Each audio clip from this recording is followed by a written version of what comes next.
This is Flipping Junkie Podcast, episode 10. Welcome to the Flipping Junkie Podcast. My name is Danny Johnson, former software developer turned house flipper, flipping hundreds of houses. Each week, we bring you interviews, strategies, stories, and motivation to help you get started flipping houses and on your way to becoming your own boss and achieving financial freedom. Thanks for spending time with me today. Now let's get to it. Hey, before we get started in today's episode, I wanted to take a minute to personally thank you for listening to this podcast. I've been blown away with the comments I've been receiving about the podcast and just wanted to make sure that you all know that I greatly appreciate it. And thank you so much for leaving ratings and reviews on iTunes. That really helps to make this podcast a success, so thank you very much. Now for today's show, I've got my good friend Mark Ferguson. Mark fixes and flips 10 to 15 houses a year and owns 15 long-term rentals. And he's got a grand plan, and that plan is to purchase 100 rental properties by January 2023. So I love it when people have these goals, very specific goals that have a deadline to achieve them. So that's really cool of Mark. Mark also has a very popular blog and podcast at invest4more.com. And that's spelled out with a number 4, F-O-U-R, so invest4more.com. And Mark tells us about how he got started working with his dad in this episode. His dad was a realtor and a house flipper. In this episode, Mark also shares his strategies for competing for properties on the MLS. Now, if you've tried to get some properties like I have on the MLS and found that it's actually pretty difficult to do sometimes when there's a lot of competition, but Mark actually shows us how to just basically ignore that competition and get around them to still get deals. So it's a very good episode showing how we can compete with everybody and still get deals off the MLS by checking for new listings multiple times a day, getting out to see the house and make an offer within hours of it being listed. And then another cool tip that he shares is having an assistant in his office actually draw up offers for him and sending them to him to sign with DocuSign, and then being able to forward that contract to a listing agent. So he doesn't have to go all the way back to his office, fill out a contract and all that kind of stuff. He can do it while he's on the go at the house and helps beat the competition that way. So lots of great tips like that in this episode. So enjoy the show. All right, I've got a good friend, Mark Ferguson, on the show today. He fixes and flips about 10 to 15 houses a year, owns 15 long-term rentals, and his grand plan is to purchase 100 rental properties by January 2023. Mark also has a very popular blog and podcast at invest4more.com, and 4 is the number spelled out, so F-O-U-R, invest4more.com. Hey, Mark, thanks for being on the show. Hey, Danny, great to be on the show. Happy to be here. Awesome. Being that you fix and flip properties, I want to talk a lot about that because that's a lot of what we do. And so I want to find out if there's some great tips I can get from you and share with the audience and everything. But first, can we start a little bit about your story, you know, how you got interested in flipping houses and then how you got started? Yeah, for sure. So it all started back right after college. I'm in Colorado, and I graduated from the University of Colorado with a finance degree. I wasn't super motivated to find a finance job, so I kind of started to work part-time for my father, who was a real estate agent, and he flipped houses on occasion as well. So I thought, I'll just work part-time for him until I find my real job and figure out what I want to do with my real life.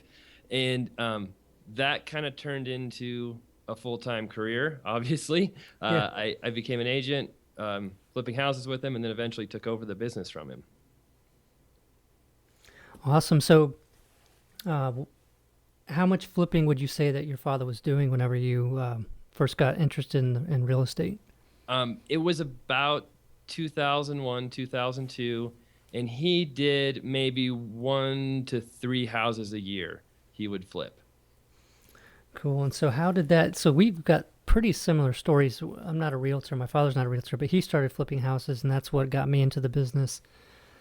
And a lot of people think that, it was sort of a, he showed me to do this, this, and this, and then when you're done, come back to me, I'll tell you what to do next. And that's definitely not how it was.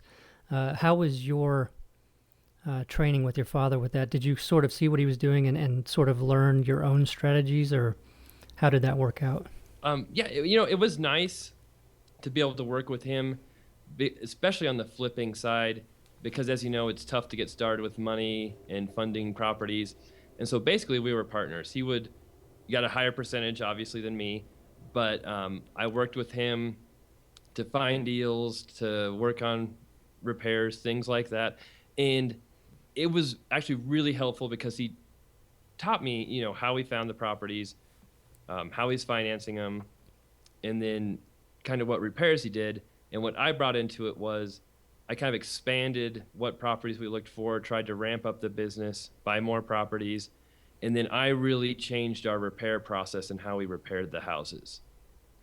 All right, and so what were some of those changes in the finding, funding, and fixing up of the houses that you brought to the business?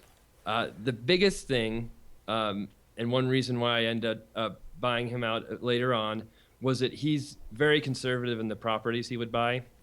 So, he's only doing 1 to 3 a year, and pretty much they had to be slam dunk deals, newer houses, minor rehabs, very little chance of losing money unless something just, unbelievable happens that we couldn't see. So what I tried to do was kind of bring in, we'd buy some older houses, some larger rehabs, they're a little riskier, but they also brought in a lot more rewards. And as far as the repairs go, I remember one of the first houses I saw him do, he would buy them at the trustee sale. And one of them, it could use paint, carpet, and some work. And he put it right back on the market without doing anything to it. And I thought that's a little surprising. I'm like, if we just put $10,000 into this house, we're probably going to make $20,000 more than it cost us to put into it.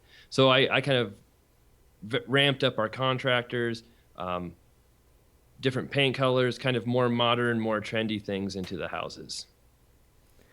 Wow, so you increased the profit per property by doing a little bit more in the rehab. So you were maybe making it stand out more, making a nicer rehab so that you could ask more for the properties? For sure, yeah. Instead of, on some properties, he's almost wholesaling them a little bit where he's just getting such a great deal. He can make 20 grand on it just selling it real fast. Or I could say, hey, we could put 10,000 into it and we could make 40,000 or 30,000 and it won't take us that much longer to sell the house. And when you're only doing 1 to 3 a year, it's not like it's really hindering us by buying more properties either. Right. No, that's an awesome idea. So what do you think were some of the things that you started doing to the properties that brought the highest return for the cost of the improvements? It wasn't anything fancy, nothing major. He's pretty old school, basic off-white paint in every room and, real basic fixtures and appliances. And so we just did simple things. We made, every house had stainless steel appliances. Doesn't cost that much more, but it makes it look so much nicer. We started putting, two-tone paint, whether it's beige or sometimes grayish paints, just kind of change things up a little bit. Once in a while, if we had a nice house, we put granite counters in. All the fixtures, we made sure, in the beginning, it was kind of brushed nickel, then it moved to the oil rub bronze when styles changed. And made the yards look real nice, too. Sometimes he would just kind of assume the house would sell without the yard being there, and we tried to implement, new sod, sprinkler systems, really make everything look great. Yeah, I tried to do some of the landscaping too, but here in Texas, South Texas, most of the time we're in a drought, so I always, Melissa fights me on it. She wants to do some of the stuff with the landscaping, and I'm just thinking, man, who's going to be over there all the time watering that? Like, I used to do that, and I don't want to ever do that again. But Right. Definitely delegate, right? Oh, for sure. But yeah, I don't know how many times I used to go to properties and stood there with a hose, like trying to keep the grass from dying, and it seemed like it always did. Like the sod always would die in the heat in the summertime. But so you guys, so you made the rehabs better. Now, have you ever gone and sort of looked at the competition, see what other people are doing, and maybe copied some of those things, or just found some improvements that you liked and started to add to your rehabs? For sure. And actually what really ramped up things and made them even better was I got married around 2007 or 2008. And at that point, my wife was also a real estate agent. and she was much more into trends and what was happening than I was. So she came in and started, doing glass tiles for backsplashes and Nice.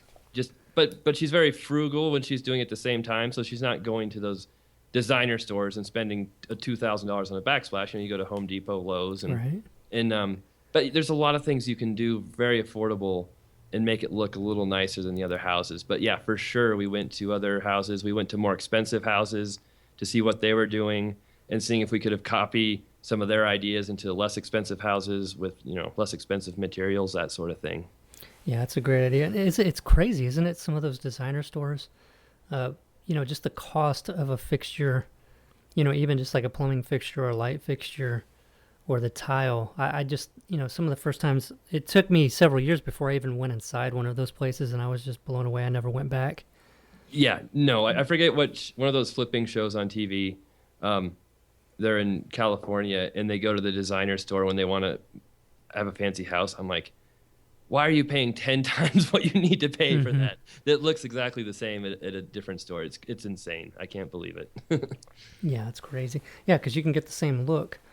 Yeah, I think one of the ones that we did, I was wanting to do subway tile on this historic house.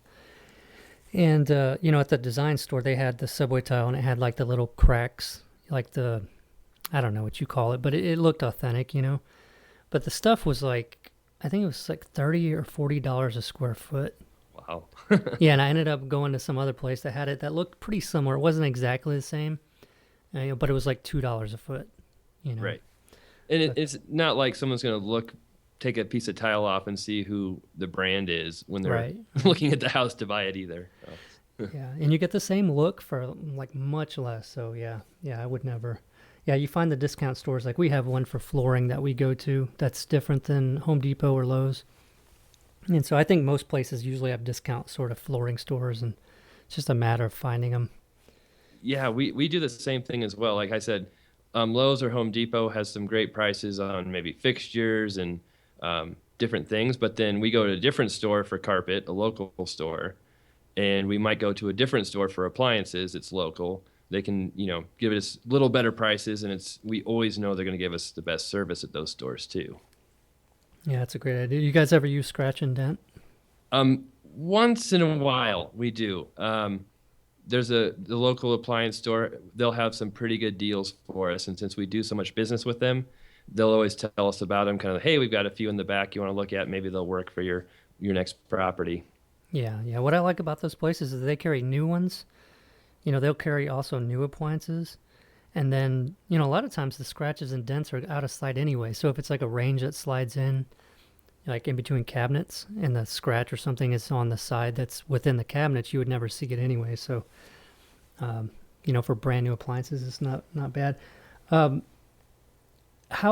So with your father being a real estate agent and then you being one as well, do you guys get most of your deals off of the MLS, or how are you finding your deals? It really morphed over the years. So when I first started with my father, he got, I'd say 95% from the trustee sales, the foreclosure sales. So, he would, every Wednesday morning at 10 a.m., they'd have the sale. It used to be on the courthouse, and it moved to another building. And we'd have, one day basically to scout out the properties before the sale. And then you'd have to pay cash within 2 hours after the sale if you were the winning bidder on a property. So it's kind of a mad scramble the start of every week. And so we're doing that. And then when I started too, I kind of started saying, hey, why aren't we looking at MLS? And his kind of answer was, well, there's never any good deals on MLS. I'm like, well, have you looked recently? And he hadn't. And I started looking, and there were deals on MLS you could find. Maybe properties weren't listed right. Maybe they needed more repairs, something. But then we started to add more deals from MLS, and that's when we started to get more inventory, really ramp up the flipping process. Awesome. So I've always shied away from the MLS just because I got tired of, running around to calculate offers, and then whenever I'd call at the same day it was listed a lot of times and there's multiple offers, and I just got so sick of that. So what are some strategies you use to get deals off the MLS? Right now, I would say I've got I've actually got 9 flips in my inventory, and every single one of them I bought from the MLS. So one of the biggest things that helps is I'm an agent. So I can, if a house comes up, the first thing is I can see on MLS, I check my MLS about 3 times a day. And when it comes in, and if I see a good deal, I'm showing the house as soon as I can. If I like the house, usually while I'm at the house or driving back, I'll text my assistant, say, hey, write up a contract for this much. He writes up the contract, sends it to me in DocuSign on my phone. I can usually have that contract signed before I get back to the office. So we can get a contract submitted a couple hours or less after a house is listed. That's one way that really helps get in there. Sometimes we'll get deals before multiple offers come in. And then just looking for houses that need a lot of work where you can't get financing on them, where we can pay cash. Houses that come back on the market. So, a lot of those multiple offer houses will get beat out on. We won't pay as much as other investors, but then they'll have their inspection come up, or they'll realize, we really can't pay this much for the house. It'll come back on the market. We'll say, hey, we're still interested. Here's our offer. We know what the work is involved. We don't need an inspection. We'll buy it right now. And we get a lot of properties that way. And then once in a while, from the auction sites, there'll be some good deals that aren't listed right on MLS, or they may even be occupied when they're selling them through the auctions. I'm taking notes.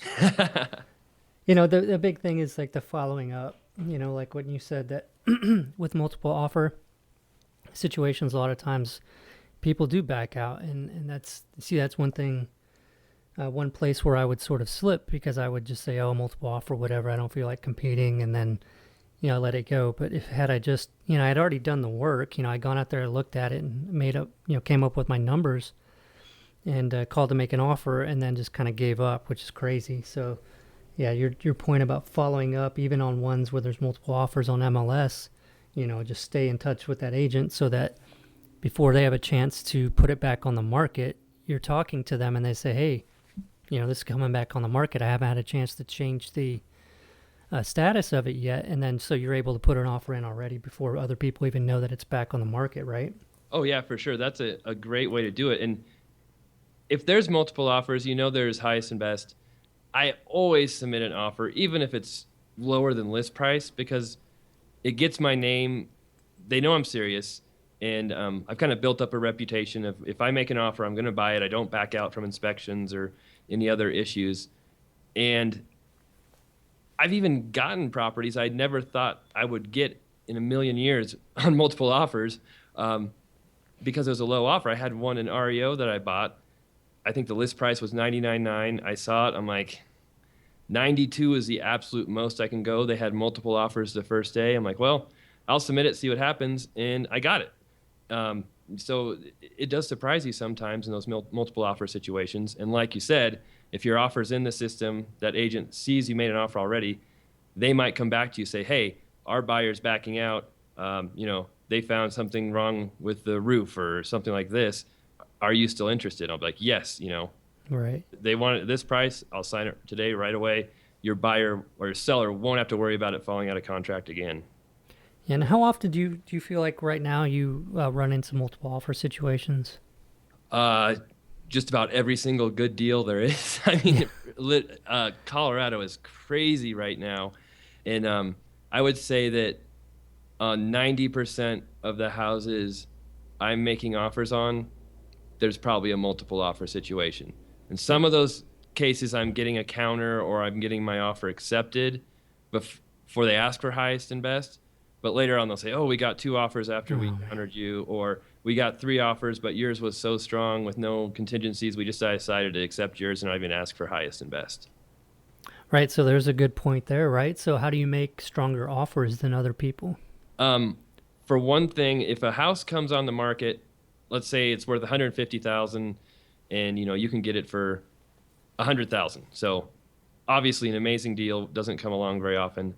I'm not going to go in at $80,000 off the bat and try and get it even lower. I will come in $105,000 if I know I can still make money at that price, or $102,000. No inspection, no contingencies. basically saying, hey, as long as title is good, I will buy it. Don't have to worry about any other offers. And many times that will work even if they get another offer, because they can see how serious I am, see it's going to close, and they don't want to kind of go back and forth for maybe a couple $1,000 more dollars. Right, and sooner closing times usually doesn't matter with a bank, right? So, I mean, they usually want 30 days, don't they? Yeah, and honestly, most of my deals lately have not been REOs or even short sales. They've been fair market Oh, wow. sales where maybe it's an estate or a house that just needs a lot of work, or it's tenant occupied. And in those cases, the quicker sale usually makes a difference. But yeah, with the banks, sometimes it makes a difference, but usually, they can't get their title work and everything together that fast anyway. So it's going to take 20, 25 days to close. And what about earnest money? Do you ever offer more earnest money to make a stronger offer? I do in some cases. Sometimes I'll just leave it the same. Sometimes I'll increase it. It just depends on kind of how much interest there is. I should increase my earnest money now that you say that, because I don't think I've backed out of a contract in the last 2 years for any reason. And so it really wouldn't hurt me to increase my earnest money. So what do you typically, it probably varies between a bank and a homeowner, but what do you typically offer for earnest money? Usually, in our state, it's pretty typical for the seller to ask for about 1% of the purchase price in earnest money.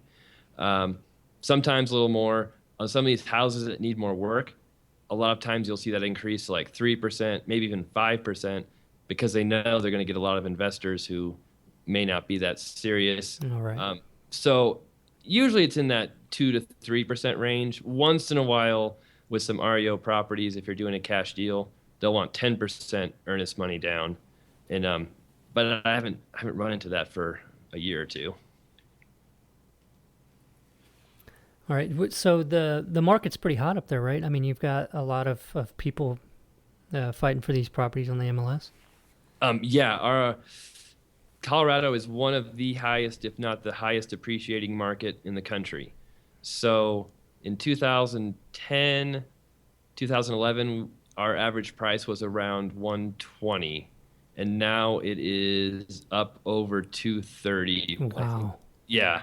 It's just gone crazy. And we're in northern Colorado, which is in Greeley, north of Denver. Denver is even worse than we are. They're increasing even more.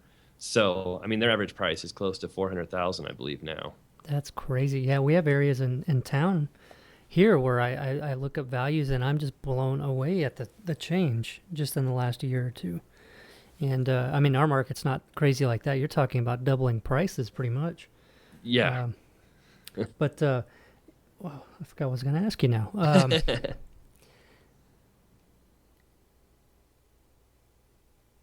Yeah, and so basically you're buying everything MLS, or you do any motivated seller marketing as well?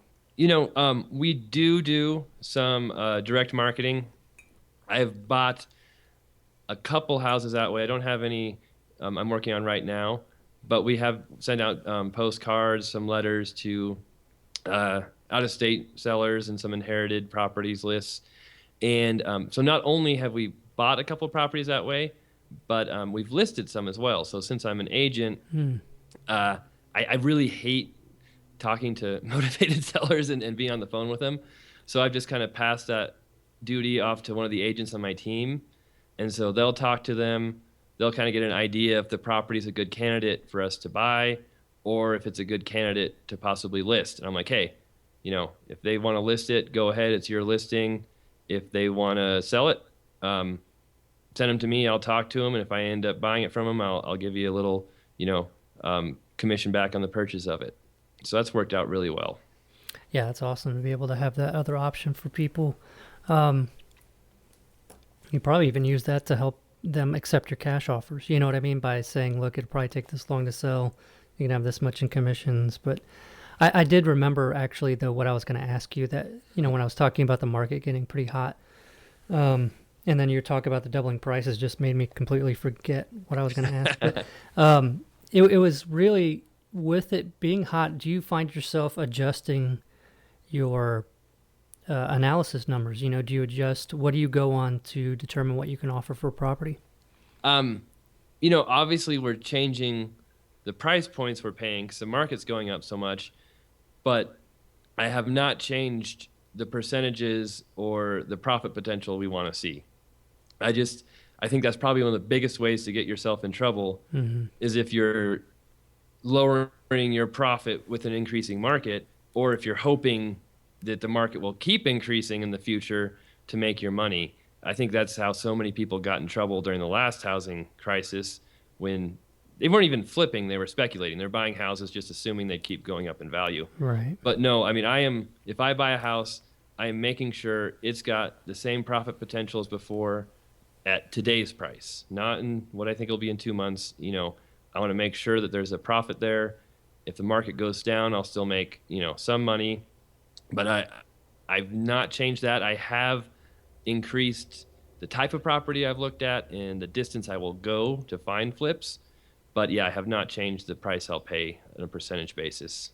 And what percentage do you typically go off of? It's really close to the 70% rule. Okay. So, ARV, your after repaired value, times 70% minus the repairs needed. Since I'm an agent, that is nice because I can save some commission on the buying side. And when I sell it, I also save half a commission.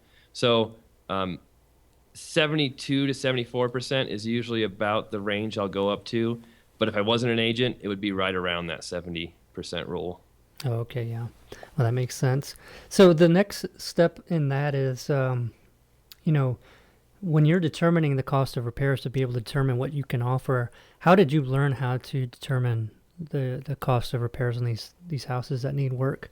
That was a huge advantage working with my father, learning that part of it, because is basically, he had been doing it for a while, and he did repair some of the houses. It wasn't like he just flipped all of them without doing work. So I learned kind of from him, and then also from my sister as well, who had a property management business, what it costs to paint things, what carpet costs. And one of my first jobs when I would help him and work on these flips was I would go pick out carpet. I would get the bids from the contractors.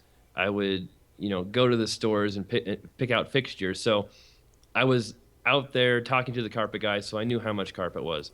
I was talking to the contractor, going through the house when we were doing the bids, and I would see the bids myself. So it's really just, you can get an idea of what repairs will cost without doing those types of things, but really the hands-on experience of talking to the people who are going to be doing the work is the best way to figure out what it's going to cost to repair a house.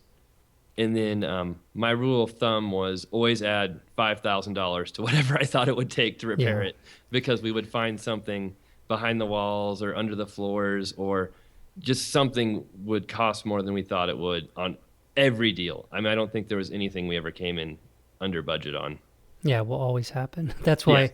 That's why after my wife Melissa, she does the numbers after the flips, and I honestly I don't want to see them because she always gets on to me. She'll ask me, so how much did you budget for repairs? And I know that's going to lead into you were way off, so I just avoid all of it now. Like, I just accept the fact that I'm going to. Yeah, that's my strategy too. So that's a good one. But that's also the reason why you never want to, go off of your numbers whenever you calculate what you can offer, right? Because if you start fudging the numbers to try to make stuff work, or by speculating, saying in 2 months from now it's going to be worth this much, and then you're over budget and the market turns, like what happens, right? Right, exactly. That's probably the biggest mistake most first-time flippers make, is they try and force a deal to work for them by, like you said, it's worth $220 now, but maybe in 3 months it'll be worth $230, so there's $10,000 more there. My contractor says it's $15,000 in work, but I bet we can cut back here and make it $10,000, and maybe it'll take us 2 months to sell it, but I bet we've got an awesome agent, so it'll only take 2 weeks to sell it.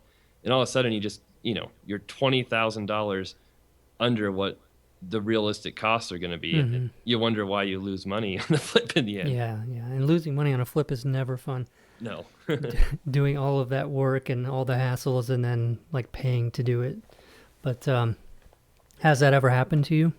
Yeah, we've had a couple, not too often. I think we've had 3 we lost money on, and we've done over 100 deals. One of them was a flip. This is a good lesson. I had been doing it for 4 or 5 years, and I decided to try and make some extra money. I would do the work on the house myself, the manual labor, the painting, almost everything.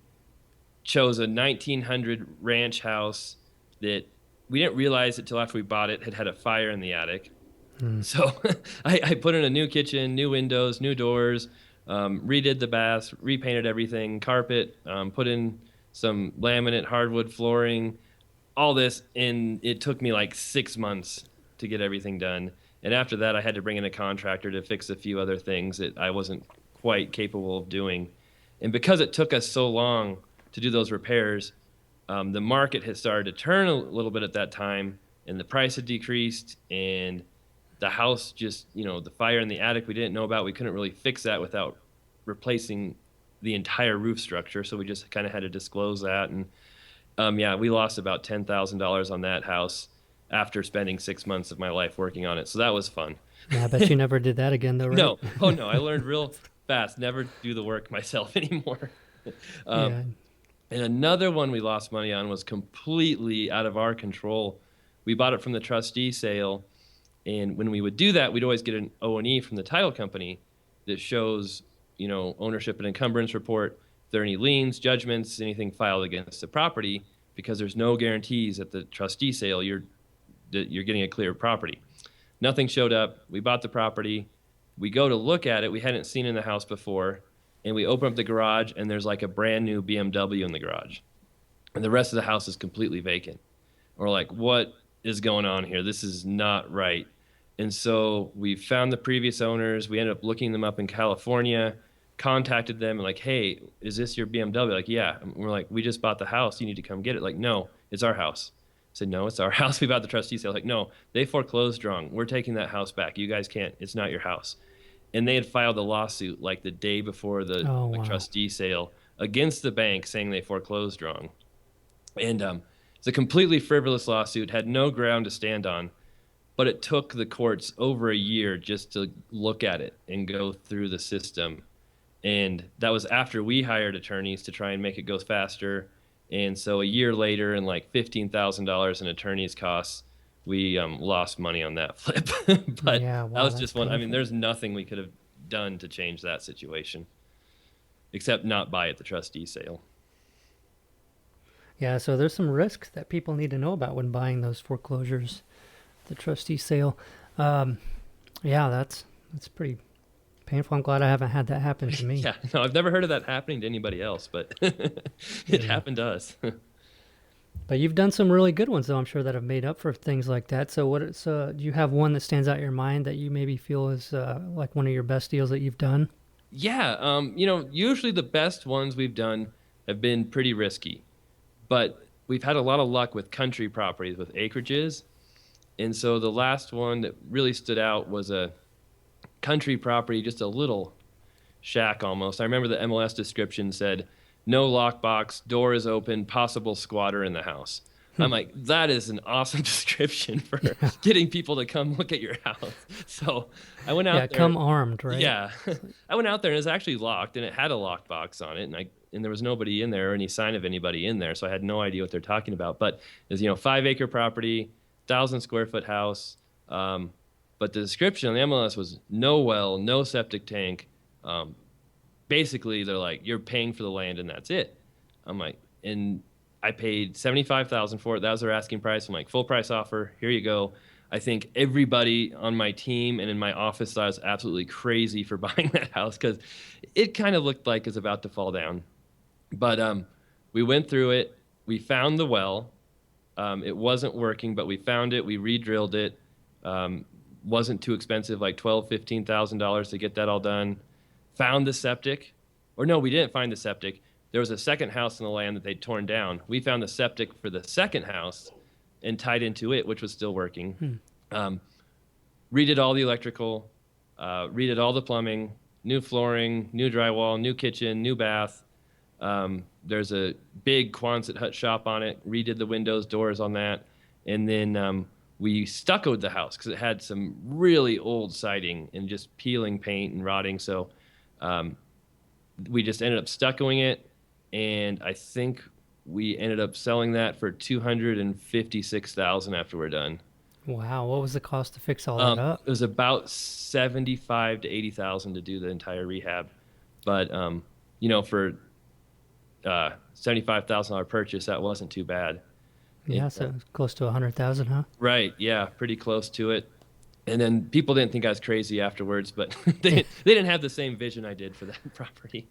Yeah, well, that's a nice payday, man. That's like doing four or five other flips. Right, yeah, exactly. So it's nice to get those. It took a while. It took a long time to do all that work, but yeah, it was worth it. Yeah. How much time do you think it took you? I think it was about a year from the time we bought it to the time we sold it. And part of that problem was my contractor didn't get to work on it for like 3 months after I bought it because we're so busy with other flips and rehabs. How many crews do you typically use when you flip 10 to 15 a year? Are you running 2 crews or? No, I mean, that's the biggest change I'm trying to make this year. In the past, I would always kind of I'd have a mix of a general contractor I'd use on some properties, and then he fell apart and stopped doing good work, so we'd find another contractor. And then I had a few other guys who were kind of single guys or had a team together who could do most things. But we'd always hire our own roofer, have our own roofing company, have our own plumbing company, have our own electric company, and we'd have kind of the contractors do the paint, all the interior, all that stuff. Right. But I was running into the problem. I had 9 properties, 10 properties at a time, and 4 of them would be sitting for months because I didn't have enough crews, enough contractors. With our hot market, there's new construction everywhere. There's just very few people around to do work. So this year I hired one of my contractors who had management experience at the corporate level to manage all my rehabs. So his job is to find new contractors, to find subcontractors, and just to make sure everything's being done as quickly as possible. And he's not supposed to do the work. I don't want him doing manual labor. He's managing it all, making sure they're charging right, making sure they're on time. And then that has really made my life so much easier. So how did you bring him on and have him? Because, I mean, some people might say, well, my job is to go out and find some contractors, and they open up the yellow pages or even just get on the internet and do a search for contractor. And obviously most of those guys are going to be out of the price ranges of a typical house flipper. So how do you coach him, or how did you coach him to find the right kinds of crews that you were looking for? Well, it was really a perfect situation because he had worked with us before doing some rehabs maybe 8 years ago when I was working with my father. And he did a really good job, but he wanted a steady job. He had a young family, so he quit and went to work for Vestas, which is a wind turbine plant. They build the giant wind turbines. And he's a corporate manager for them for 7 years, managed like 40 people underneath him. And then he ended up quitting that last year because he was working 14-hour night shifts and never saw his kids. So he came to me and said, hey, before I quit, I want to know if you have any work for me if I become a contractor again. I'm like, yeah, of course. It's an awesome time. Like, yes, I need work. So I hired him as a contractor first, and he did one job for me. I'm like, okay, great. And I approached him. I had lunch with him. I'm like, hey, are you interested in becoming an employee again, getting a salary and working for me, just me? And he said yes. I'm like, great. And to be honest, I have trusted him completely to find the crews because he's been in the business off and on like 10, 15 years. He knows how much we pay him for our flips and rehabs. So he kind of knows what we're looking for. And he knows a lot of people in the business. So he's already hired 3 or 4 new contractors. And he's been here 3 months. And he's got 3 or 4 new people working on him. Every single house has got a crew working on it right now, except for 2 I just bought like last week. So I've kind of just had to trust him. I don't want to be a micromanager. I'm like, you know the business better than I do. Go do it. Well, I bet that completely changed your life whenever that happened, because it probably took a lot of the most time-consuming tasks out of your job description, right? Oh, for sure. I wasn't driving because, our houses are 30, 40 miles away in some cases. So I'm not driving in one direction and driving back the other direction. And because you really have to check up on your contractors. You can't just let them go on a job for a month or 3 weeks and just assume they're doing everything right and working. So you've got to check up on them, and not having to do that, not having to call and text them all the time, not having to get on them about getting things done quickly and answering 1,000 questions every day. Just, it saves me so much time. Yeah, that's nice. Yeah, you don't get those calls at 5 o'clock in the afternoon on Friday asking you to come by to give them a check, right? Right. Yeah, exactly. It's like, no, it's Friday. I just want to be home now. Well, I wanted to also ask about your website, investformore.com. I wanted to ask you, so how did you come up with that name? Right. And Everybody asks that, and nobody knows what it means, so don't feel too bad. No, it was actually a play on words for getting 4 mortgages on rental properties. So I started buying rental properties in 2010, and I realized after you get kind of 4 mortgages in your name, most of the big banks will just say you can't get any more loans. And so I'm like, okay. And then I found a local lender who would give me more loans, some other ways to get through it. And I said, maybe I'll just start writing about this. So I started the blog, and Invest for More, the number 4 is just supposed to mean, investing in rental properties and being able to get more than 4 mortgages while you're doing it. Okay. Well, that makes sense now. I've been going, man, what is that now? I've been trying to figure it out. It's just not coming to my mind. I didn't know. There's really no way to know what it means unless it's explained to you. So Yeah. All right. Are there any good books that you've read recently that you would recommend to everybody?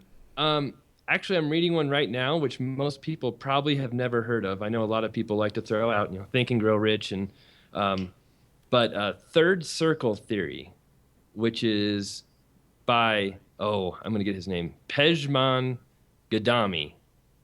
He goes by PJ Gadami. I think it's Ghadami, but he's has a couple $50 million companies. It's amazing entrepreneur who came from Iran to France to the U.S. when he's like 12. And that book is not about real estate investing at all, but it's just about mindset and just about your attitude towards business and life. And it's one of the best books I've read in a really long time. Cool. I'm going to have to check that out. All right. And then, so how can everybody find you? My blog is the best way. So investformore.com. I've written close to 400 articles now, I think, on investing in rental properties, on fix and flips, and also becoming an agent, and how I've used being an agent to help me with flips and rental properties. So I've got, you can sign up on my website. You can also email me, mark@investformore.com. I respond to all my emails. Love to hear from people, love to talk to people about investing and helping them out in any way if I can. Awesome. Well, Mark, I really appreciate you being on the show, and everybody can find some of those links that we talked about and everything on the show notes page, which is flippingjunkie.com/podcast/Mark Ferguson. And you'll be able to find that there. And I'm also going to include a link over to where you can read more about Mark's plan to purchase 100 rental properties by January 2023 on that show notes page. And, because I found that really interesting, so I want to include a link to that on there. And so what just real quick, just to give people a little bit of a teaser on that, like what, what drove you to decide to try to get the 100 properties by then, and why 2023? So I was thinking, when I first started buying rental properties, I bought at the end of 2010 my first one. And I thought, okay, I can probably buy 3 a year. That's a number I could do, and I'd have 30 rental properties in 10 years. That'd be a pretty good number, pretty good cash flow. If I wanted to retire, I could. And then I started doing a lot more reading. I did some coaching and a lot of thinking about goal setting, mindset, and I realized if I think I can do 30 in 10 years, then I'm not really challenging myself. I'm not helping myself grow. I'm going to make a goal that I don't know how I'm going to get to. So I said, I'm going to do 100 properties in 10 years, and then hopefully I'll figure out how to do it, and then I'll be in an even better position, be able to do a lot more with my family, more freedom. I love cars, so that's a big pricey hobby of mine. So Yeah. it just to challenge myself. And I try to do that in every aspect of my life. Just if I think I can sell, 10 flips next year comfortably, then why not make my goal 15 to push myself and make myself work a little harder and find some new ideas and new ways to do things. That's awesome. That's a great way to look at things and to set your goals too. It's funny because I talk to other investors a lot, and we talk about, our goals and what our, a lot of investors have passive income goals. And usually the other person I'm talking to would tell me theirs, and then I tell them mine, and they're just like, what? That's like a crazy number, And I said, of course, why aim lower? Why not aim higher? And then even if you don't make it, you're going to probably do better than you would have if you, set the goal at a lower scale anyway. But yeah, exactly. Yeah, so that's always a lot of fun. But I really appreciate you being on the show. I think this was an excellent show with lots of great info. No, thank you. I really appreciate it too, Danny. Happy to talk with you. And yes, great time. And hopefully your listeners find it useful. Yeah, I'm sure they will. All right. Thanks a lot, Mark. All right. Thank you. Have a good one. You too.